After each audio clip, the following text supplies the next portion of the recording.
Panginoon, sa mga sandaling ito, nais kong magpasalamat sa iyo. Maraming salamat sa mga biyayang ipinagkaloob mo sa akin.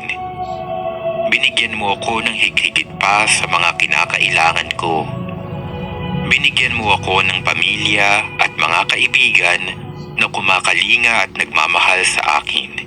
Sila ang tanda ng iyong dakilang pag-ibig sa akin.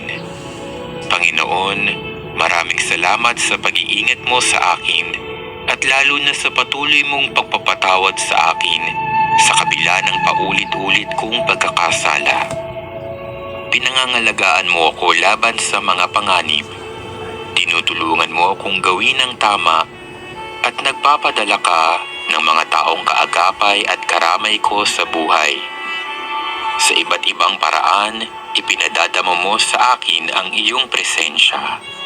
Panginoon, maraming salamat at pinapanatili mong ligtas ang mga mahal ko sa buhay. Bigyan mo ako ng lakas na maiparamdam sa kanila kung gaano sila kahalaga sa akin. Nawa sa pamamagitan ng aking mga simpleng paggawa na ipapadama ko ang pag-ibig mo para sa kanila. Panginoon, nag-uumapaw ang aking puso sa pasasalamat para sa lahat ng iyong mga pagpapala sa akin, pati na rin sa aking pamilya at mga mahal sa buhay.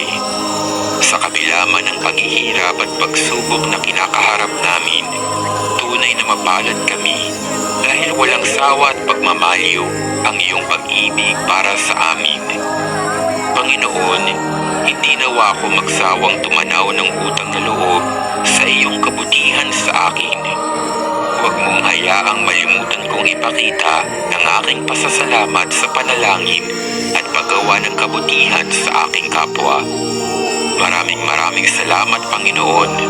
Patuloy mo akong samahan, gabayan, mahalin at pagpalain. Sa iyo ang lahat ng papuri at pasasalamat, o aking Panginoon.